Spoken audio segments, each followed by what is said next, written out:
vai dar com a cara no pó. E ele estava com a cara no pó, mas ele conseguiu uma forcinha, e ele foi se levantando devagar. Olha só, presbítero, ele foi se levantando, e ele começou a olhar um pé como um pé de ladrão reluzente. Ele levantou mais um pouquinho, e na altura da coxa estava escrito Rei dos Reis e Senhor dos Senhores. Ele levantou os olhos mais um pouquinho, ele viu um cabelo alvo, puro, branco como a neve. Ele levantou os olhos um pouquinho a mais, ele viu um rosto mais resplandecente que o sol ao meio-dia. Mas quando ele olhou nos olhos, ele viu olhos como chama de fogo. Ele ficou cego, e Jesus falou com ele: vai para Damasco. E Saulo, ele foi para Damasco. Agora imagine comigo, irmão, e entenda. Imagine, chega no meio-dia, olha 30 segundos para o sol, fecha os olhos e vê o que você vê. De olhos fechados, você não vai ver o clarão. Saulo, ele viu Jesus glorificado. Na frente dele ele viu a glória, ele viu o poder e a santidade do Senhor. E ele ficou cego, e 3 dias a única coisa que Saulo via era o poder, a glória e a santidade do Senhor. Ele via o poder, a glória e a santidade. Ele tentava mexer, tentava pensar em outra coisa, mas o que preencheu a mente dele foi o poder, a glória e a santidade do Senhor. Deus fala para um homem chamado Ananias: Ananias, vai ter com Saulo, porque ele para mim é vaso precioso, ele para mim é um vaso valoroso. Ananias chegou lá onde Saulo estava, sentado no cantinho, todo moído, e Ananias colocou a mão sobre a cabeça dele e orou. E quando Ananias orou sobre ele, a trava dos olhos caiu, e ele foi batizado com o Espírito Santo e com fogo. Sabe por quê? Porque a visão dele estava no poder, na santidade e na glória do Senhor. Aleluia. Havia também um homem que foi sitiado em Israel, foi levado para a Babilônia por nome de Daniel. A palavra do Senhor diz que tinha no quarto dele uma janela, e essa janela dava de frente para Jerusalém, e ele orava tirado para Jerusalém, mas de forma física, de forma natural. Ele olhava para a Jerusalém terrena, mas de forma espiritual ele olhava para a Jerusalém celestial. Que Jerusalém é essa? É aquela que Jesus nosso Senhor disse que eis que vou vos preparar um lugar. É aquele que ele disse: eis que a casa de meu pai há muitas moradas. É aquela que ele disse: eis que vou e vos levarei comigo. Esta é a Jerusalém celestial. Que Jerusalém é essa? É a Jerusalém que tem santidade, poder e glória. Aleluias. Aleluias.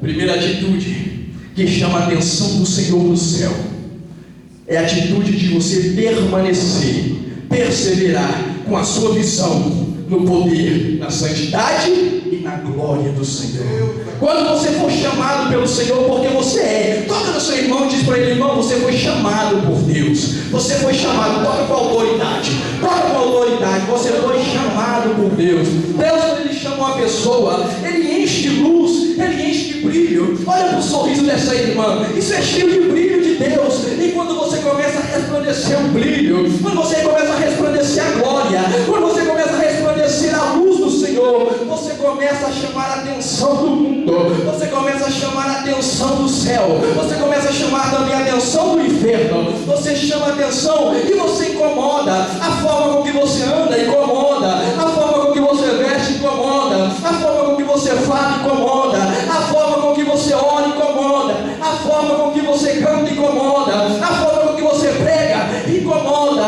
Mas no meio dessas adversidades da sua vida, no meio desses problemas que vêm, se você permanecer com a sua visão na santidade, no poder e na glória do Senhor, eu já estou profetizando aqui, você vai crescer como Samuel. Se você permanecer com a sua visão na santidade, no poder e na glória do Senhor, você vai ser cheio do poder, vai ser batizado no Espírito Santo, vai ser batizado no fogo, vai desbravar na terra, ganhando almas para o Senhor, como foi Saulo. Se você permanecer com a sua visão na santidade, no poder e na glória do Senhor, você vai ter esperança que vai habitar com a Jerusalém celestial, como foi Daniel. Alabasteia, Copelecai, a Súbia. Aleluia. Segunda atitude que leva você a chamar a atenção de Deus é a atitude de quem ora. A oração, tem uma música que diz que a oração do crente estremece os montes. A oração do crente é muito forte, irmão. Irmão, eu sou um crente feliz porque tudo que eu pedi a Deus, Deus me deu. Aquilo que eu ainda não recebi, eu receberei no tempo de Deus. Tem muito crente que está orando, ora, e não recebe. Bem sabemos, como disse o nosso reverendo pastor Vanderlei, que muitos não recebem porque pede mal, isso é verdade. Mas muitos têm orado, e vê, está demorando chegar. Aquele problema na justiça eu já orei, homens de Deus já oraram e não veio, está demorando.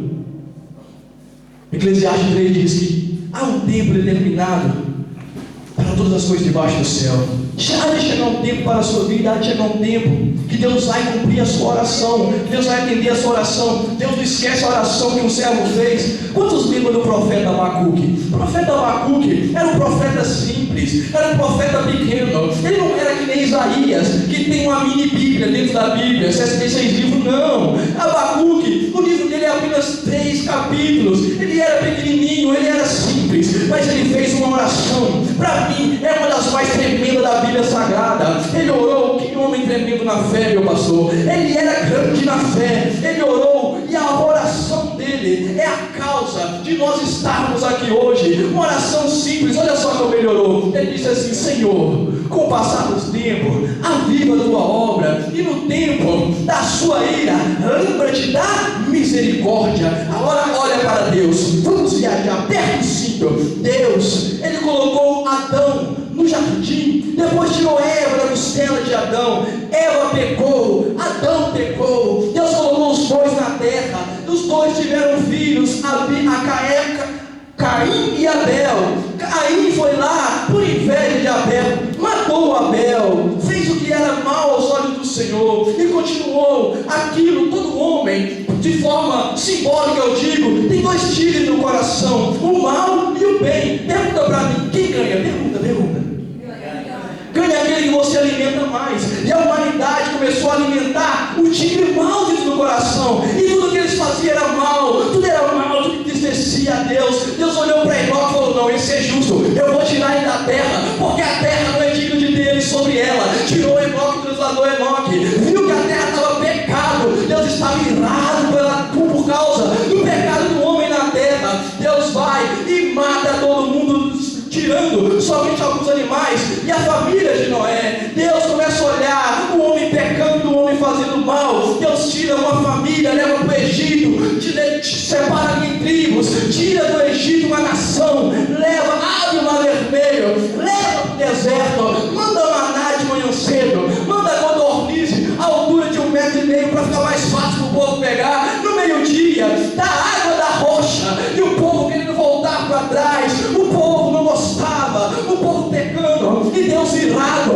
Aí você me fala: de onde você tira base para isso? Gênesis, no seu capítulo 6, no seu versículo 6, diz que Deus se arrependeu de ter feito o homem. E entre, você abrir a sua Bíblia, entre os 39 capítulos do Velho Testamento e os 27 capítulos do Novo Testamento, há uma página em branco. Só esta página em branco durou 400 anos de silêncio de Deus na terra. Deus estava irado com o homem na terra, e eu vejo Deus agora pegando um dos seus querubins e atravessando na excelência da sua onipresença e da sua onipotência, e indo no passado, tentando olhar o que ele fez de errado, o que ele podia melhorar. E Deus olha para os profetas, Deus olha para Abraão, Deus olha para Isaac, Deus olha para Jacó, Deus olha para Davi, olha para Elias, Eliseu, olha para Isaías, olha para todos. Mas quando Deus olha para Abacuque, lá está o pequeno profeta orando, Deus irado, e ele ouve a oração de Abacuque dizendo: Senhor, no momento da ira, livra-te da misericórdia. Alabasteia, que louve a sévia. Aleluia.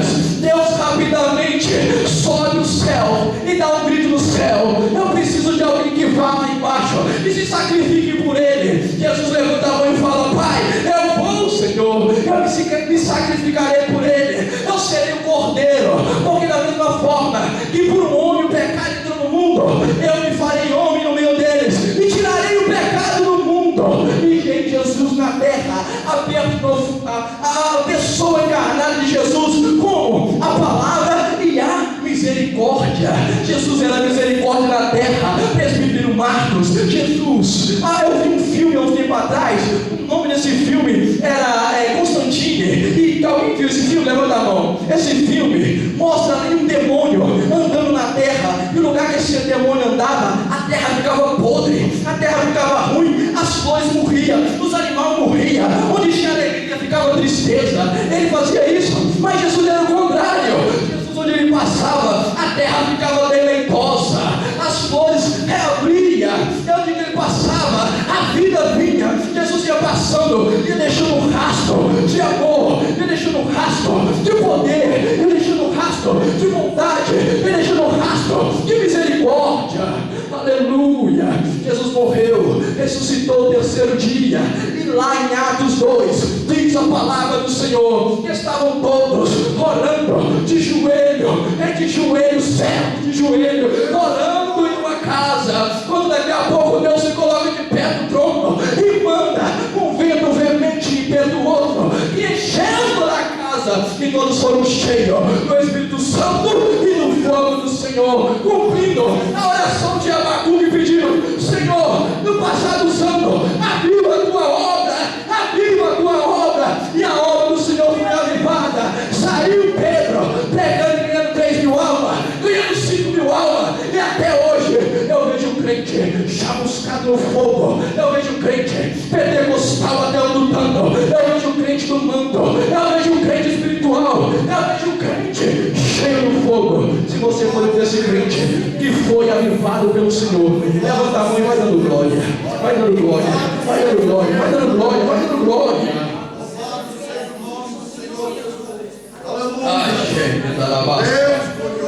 A oração de um crente mudou o rumo da história. A oração de um crente, meu pastor. Aleluia. A oração de um crente. Às vezes você está orando e está achando que não vai acontecer, ou está demorando tanto, o teu tempo pode chegar. Se Abacuque chegou, se calhar Abacuque nem sabe o que aconteceu, mas aconteceu. Hoje tem uma igreja aqui cantando, hoje tem uma igreja adorando e avivada, para a glória do nome do Senhor. Graças. A oração de Abacuque, a oração, irmão, ela muda. Irmãos, quando eu me converti, eu entrei na igreja um dia, e eu fui para ensaiar lá com os irmãos que tocavam. Eu fui com um relógio do Shinobi, irmão, relógio feio, e quando eu entrei, estava lá o Wagner. Ele era genro do pastor, olhou para mim e falou assim: irmão, você gosta de relógio? Eu falei: eu gosto, irmão, gosto mesmo. No outro dia, ele trouxe um SWAT verde, aquela coisa mais linda. Eu falei: meu Deus, que relógio é esse? Se não, você está me dando mesmo? Ele: então fica para você. Ei, irmão, eu amei aquele relógio. Botei o relógio, todo culto eu estava com o relógio. Até que um dia eu me distraí e fui para o trabalho com o relógio, irmão. Na hora do almoço eu deitei, tirei o relógio para não arranhar, coloquei no canto, deu 2 horas, todo mundo saiu correndo, eu saí também, esqueci o relógio. E quando eu cheguei no outro jardim, eu falei: meu Deus, o relógio, ai, eu gosto tanto daquele relógio.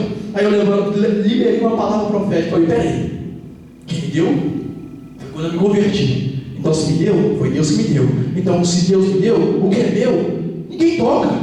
E falei: ninguém toca o que é meu, ninguém toca o que é meu, ninguém toca. Aí levantou um lado e do lado e falou assim: mas peraí, que é isso? Que fé é essa? Você está zoando com a gente? Eu falei: não, que Deus me deu, ninguém toca e mais nada. Eu vou voltar e vai estar lá. E se alguém roubou, a mão vai apodrecer e só vai curar depois que eu orar. Aleluia, isso acontece mesmo. Aí o que acontece? O relógio subiu e eu orei. Eu falei: vai voltar, o relógio vai voltar na minha mão. Ele: não vai voltar nada. E todo dia os caras me zoavam. Então, cadê seu Deus e o relógio? Cadê seu Deus e o relógio nada. E eu orando, orei uma semana, orava de manhã, orava de noite, orava no meio-dia, e orava, falava: Deus, no meu relógio, Senhor, você criou o céu e a terra, você pode todas as coisas, traz meu relógio. Era simples, no meu relógio e nada. Passou um mês, irmão, já até esqueci que eu tinha perdido o relógio, eu nem lembrava de relógio mais. Sai a mesma equipa do dia que eu perdi o relógio para o jardim que eu perdi o relógio. eu cortando a série, do lado lá, cortando e nem lembrando do relógio. Quando daqui a pouco passa um carro na frente do jardim, sai uma mulher com um relógio na mão e fala assim: "Oh, alguém aqui perdeu o relógio, era o meu SWAT." Eu peguei o relógio, passei na frente dele e falei assim: "Olha aqui meu relógio, olha aqui meu relógio." Eu ia cortando a relva, e assim, olhava bem e falava: "Oh, quantas horas aí?" Só para olhar para o meu relógio. Aleluia, glória a Deus. E para a glória de Deus, o relógio está aqui até hoje na minha mão. E dia 25 de novembro é o meu aniversário. Se você quiser agradar esse pregador, pode dar para ele o relógio. Aleluia.